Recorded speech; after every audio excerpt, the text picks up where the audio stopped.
Héctor, le aviso por las dudas, porque quizás también me ayuden a pensar un poquito nuestros amigos, los encuestadores. No deben tener números nuevos, porque como la realidad argentina se mueve cada 3 segundos y medio, medir no sé qué medimos. Raúl Aragón, Tito Bachman, ¿cómo va? Hay un teléfono que está sonando por ahí. ¿Qué tal?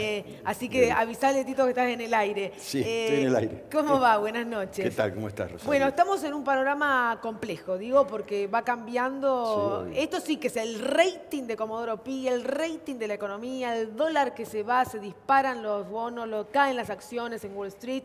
Y tenemos por primera vez un empresario, ahora sí hay una confesión, que dice... yo hice una negociación con Debido, que era el organizador, Barata y López los ejecutores, y ante un certificado de obra de la obra pública hacíamos pagos, entre un 10 y un 20%. ¿Esto cambia todo el escenario? Sí, claro, claro. Eso es lo que quería probar el Bonadío. Porque eso no es lo mismo hacer un aporte con plata... De campaña. De campaña con plata que no sé cómo la tuve, por ahí era plata en negro. Eso es un nivel. Esto es un nivel ya... Realmente lo que quería demostrar, porque eso termina constituyendo a la larga asociación ilícita, que es lo que quiere... Este es el tema, claro.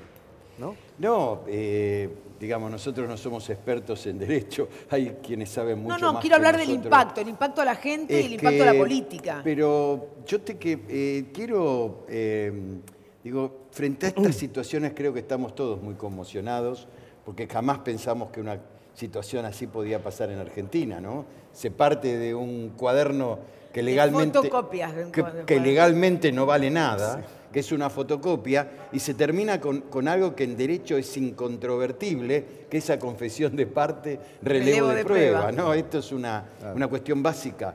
De todas maneras, Roberto, digo, para entender que lo que explicamos en la primera parte del programa, a los dichos de Wagner habrá ahora que comprobar si el día que él dice que recibió un certificado de obra e hizo un pago, eso figura en el cuaderno, en las fotocopias del cuaderno. Y esa es prueba suficiente.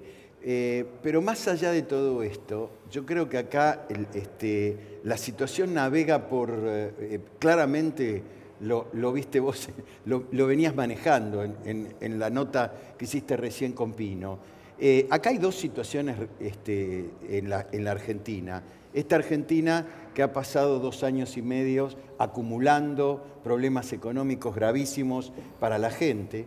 Esta Argentina que más allá de lo que te puede decir la gente de empresas recuperadas como el Baguen, que realmente te parte todo... Vos decís, esta gente que está peleando por sostener el trabajo de toda la gente que se quedó sin laburo porque quebró la empresa y que reparten las ganancias en cooperativa, que le lleguen estas tarifas. Y hay un dato real, que es el con el cual tenemos que convivir, más allá de cuadernos Gates, por supuesto, pero... y confesiones, que es que el 85% de los argentinos o no llegan a fin de mes... 85%. O llegan con lo justo. Mal, claro. La mitad no llega a fin de mes. Raúl, ¿sale el presidente fortalecido de esta situación, a pesar de que allí hay involucrado, o por lo menos fue a declarar su primo? No, yo no creo que el presidente coseche nada de todo esto. Para mí el presidente...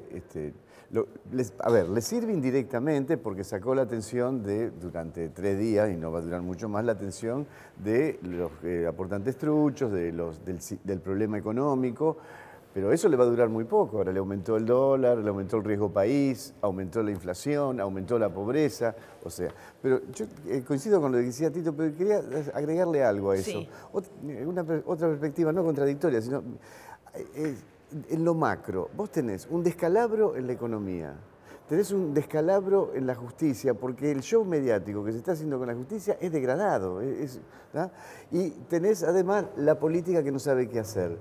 Todo eso montado sobre una situación económica o socioeconómica tremenda de la inmensa mayoría de la población. Cuidado, es mucho más serio de lo que parece. No es solamente que van a ir en cana funcionarios y la obra pública. Entonces, no, es mucho más serio. Yo creo que se inició finalmente el ajuste de la totalidad del sistema argentino, el sistema institucional argentino, que comenzó a complicarse desde el proceso. Comienza ahí. Y nunca más lo pudimos enderezar.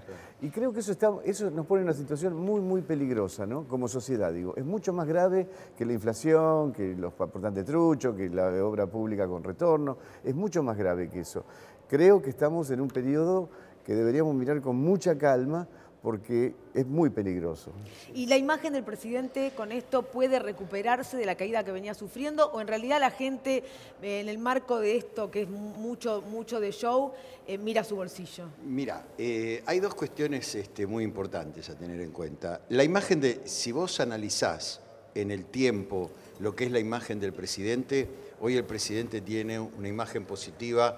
Te estoy hablando de 10 días atrás. Pero antes y de no los es una cuadernos. encuesta vieja. Pero antes de los cuadernos. Antes de los cuadernos. Sí, claro. a mí me agarró a mí no, a mi encuesta del mes, En la el medio agarró de esto. por la mitad los cuadernos. Así que no puedo separar metodológicamente si los cuadernos influyen o no.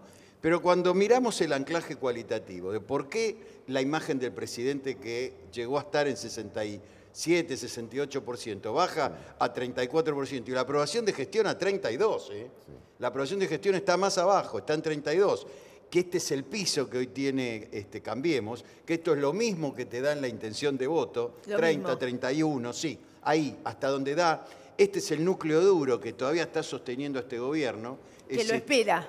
Que lo sigue, es que enfrente, y acá está el tema, no hacían falta los cuadernos. El núcleo duro que sostiene a Cambiemos es un núcleo duro de anclaje antiperonista. Entonces, el cuaderno lo que puede agregar es algo de confusión en el segmento de los independientes. Pero si vos mirás hacia adentro, que era lo que te quería explicar antes, está la economía. Bueno, si me permite, entonces, ya que está la economía, vamos a sumar a la charla para hacerla más rica todavía a Juan Velarde y a Cristian Castillo. ¿Cómo les va? Buenas noches. ¿Qué tal? ¿Cómo están? Bien, hablamos de la economía y recién estábamos dando datos con Adrián González sobre la caída del dólar, el riesgo país que también se dispara, la caída de acciones y el 32% de pobreza. Entonces, este combo, ¿cómo se traduce y se sigue en un semestre ya adelantado por el gobierno y admitido muy difícil? Bueno, estamos en medio de una crisis, eso es así. Estamos, en un pico de crisis dentro de una crisis que ya venía, pero que ahora está claramente agravada, donde la política y la economía se retroalimentan, ¿no? Cuando uno ve que pasan por Comodoro Pi algunos de los representantes de las multinacionales más importantes que hay en el país, es evidente que eso tiene un impacto económico y de alguna forma se repite lo que ya habíamos visto en Brasil con el Lava-Jato, donde el parate a partir de las constructoras involucradas en el caso explican algunos de los puntos de caída del PBI. ¿No? Quiero hacer ahí alguna diferencia interesante sobre el Lava-Jato, y el cuaderno Gate. Ponele así, porque el Lava-Jato, además de la confesión de Odebrecht, el principal empresario, condenado a 19 años de prisión, tuvo toda la tecnología utilizada, las transferencias bancarias, el ciberespacio, el cruce de datos. Nosotros por ahora estamos en el cuaderno Gate en el siglo XIX, con papelitos, esto quiero decir. Sí. Hay diferencias respecto de las irregularidades en los dos casos. Pero además tenés una diferencia muy grande de cómo se inicia el proceso. Yo creo que el proceso del cuaderno Gate es un proceso de Lava-Jato en versión berreta. Pero no hay que olvidarse que el Lava-Jato tuvo una preponderancia de protagonismo de Estados Unidos, llevando adelante el proceso e incluso poniendo multas y tomando parte de las multas para el propio Estados Unidos. Y en el caso nuestro, probablemente no se esté viendo ahora que hay un tema de servicios detrás, pero ya sabemos que el Poder Judicial es muy permeable a la presión de los servicios locales, que a su vez son permeables a la presión de los servicios de afuera.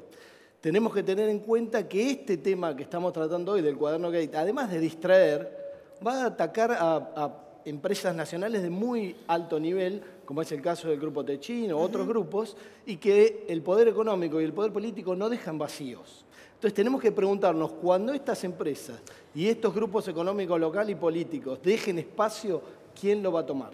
La pregunta que le hago especialmente a los encuestadores es si la corrupción y la necesidad que tienen las sociedades de investigar la corrupción. A mí me parece que la corrupción aparece y la gente la reclama cuando el bolsillo está bien. Pero cuando el bolsillo está mal, que es este caso, la corrupción pasa a un segundo plano. No sé, es mi percepción, pero se lo pregunto a ustedes. Sí, mirá, si vos ves la última encuesta, no hay argentino que no esté preocupado por la economía. Es una pregunta, preocupaciones es una pregunta con repregunta. Sí. O sea que suma más de 100%. Suma más de 100, y si incluís si incluís la desocupación, que en estos últimos 3 meses creció una barbaridad porque han empezado nuevamente a haber despidos, especialmente suspensiones, etcétera, supera el 120 y el 130%. Claro, esto está muy relacionado cuando empieza a preocupar la corrupción. Es como vos dijiste, cuando la economía se estabiliza, la gente se empieza a preocupar por la corrupción. También la preocupación por la corrupción está más relacionada, es un tema de clase de alguna manera, está más relacionada con sectores de clase media alta y de clase alta. Sí. No es un tema que le quite el sueño a la gente de clase baja. Yo digo, la herramienta del gobierno ante esta situación económica difícil, ¿sigue siendo, se la robaron todo? ¿Se robaron todo? Y sí, claro, esto le sirve al gobierno para decir, ven, el lío que tenemos ahora es porque estos que se robaron todo dejaron esta situación. Pero eso, yo lo digo de una manera muy brutal. Decilo, las de manera brutal. explicaciones no se comen. Las explicaciones no se comen es una buena frase. Pero es que es así, vos explícame lo que quieras, pero no hay para comer. ¿viste? Y las excusas no se televisan. No. Así que... Entonces, le sirve pero muy poco, muy poquito al gobierno. Es que por eso digo que creo que esto va mucho más allá del gobierno, coincido con lo que planteaban ahí. Sí. Esto va mucho más allá de este gobierno y tiene más que ver con servicios y tiene más que ver con una política del Departamento de Estado para toda la región. Bueno, lo que pasa porque es que hay que... esto, perdóname, cierro con esto y te...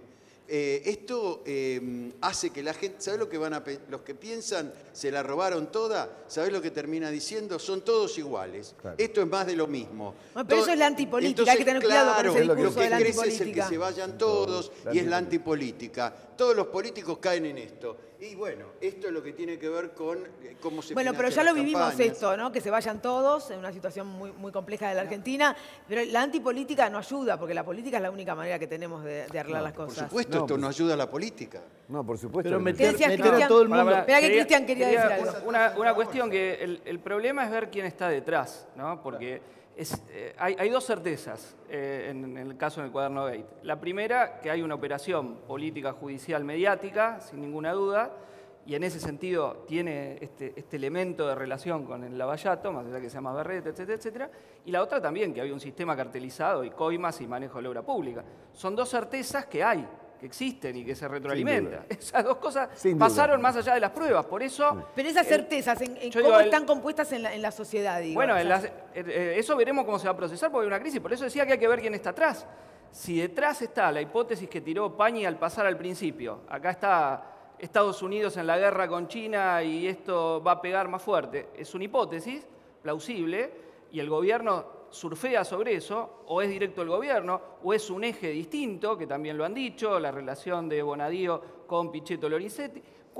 ¿Qué es lo que está detrás? ¿Qué lo largó en ese momento? ¿Y qué alcance hasta dónde va a llegar? Bueno, por eso digo que hay una crisis donde que esto se salía fácil, que era algo que distraía nada más, es evidente que no es así. Ya lo que ha pegado económicamente, con el intento de otros de aprovecharlo también, porque abogados que están preparando juicios millonarios de los que tienen las acciones de las empresas como Techini y otras, ya es Vox Populi las maniobras que han empezado. Y bueno, eso ha sido uno de los factores que ha alentado la nueva corrida del dólar de estos últimos días, que va a repercutir a la vez sobre el conjunto de la economía, porque la suba del dólar con los combustibles dolarizados, con las tarifas como el gas, y que recién muy bien señalaba Pino Solana, la estafa y el saqueo que hay, golpean de nuevo, retroalimentan el bolsillo popular, con las constructoras implicadas, que va a ser un cierto parate de la obra pública. Bueno, todo eso, insisto, son elementos que se retroalimentan. Sí, bueno, lo que mencionabas recién de Brasil también es importante porque la definición de qué va a pasar en Brasil se va a dar en octubre. En Brasil tiene elecciones. Y lo que decía Pino Solana con el principal candidato detenido, con el principal candidato que veremos a quién nomina si no lo dejan ser a él, pero hay que ver qué termina en ese proceso. Y Estados Unidos le puso de alguna manera la bota en la cabeza a Brasil cuando estaba con los BRICS y levantando cabeza con sus multinacionales. Hablando de candidatos, ¿le para esto el crecimiento que Cristina Fernández de Kirchner venía teniendo en el marco de su silencio? Mira, yo tenía un registro de Cristina que era así, le bajaba la imagen negativa, le aumentaba la regular, y la positiva se mantenía oscilando 1 punto, 2 puntos, pero oscilando. Yo creo que esto no la toca a Cristina. Me parece difícil que esto la toque a Cristina, a menos que haya algo que la señale muy directamente. Puede ser, sí, puede pasar, pero necesitaría que algo le pegue directamente a ella, no al kirchnerismo. Con pegarle al kirchnerismo no alcanza, porque eso ya está descontado en la opinión pública. Ya la criticaron, la insultaron, le dijeron de todo. Ok, pero lo hicieron durante 2 años y medio. Entonces eso ya está descontado en la opinión pública. Pero quería agregar, si me permitís, una cosa a lo que decía. Tengo que ir a la pausa y agradecer, así que cierren, por favor. Sí, cortita, no, cortita.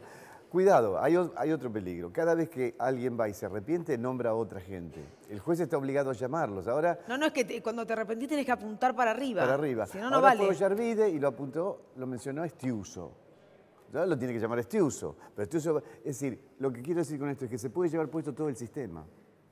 Se puede llevar puesto todo el sistema. Y un detalle que te agregaría sobre Cristina. Todos y quieren te hablar ahora, ¿viste cómo es esto? Dale. No, y te dejo Primero cerrar. van lentos, tímidos y Cristina- después todos quieren hablar. Va. Cristina, lo digo hace mucho esto, y no cambió.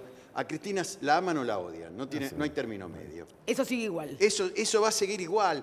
A ese No le núcleo cambia duro, eso. a ese 38-40% que tiene Cristina de núcleo duro, que son los que la votaron en la provincia de Buenos Aires, que en las elecciones de 2017 es muy difícil que le golpee. Ahí está. Pero hay que esperarlo igual. Clarito, gracias a todos por haber venido, muy amables. Me están pidiendo urgente un corte.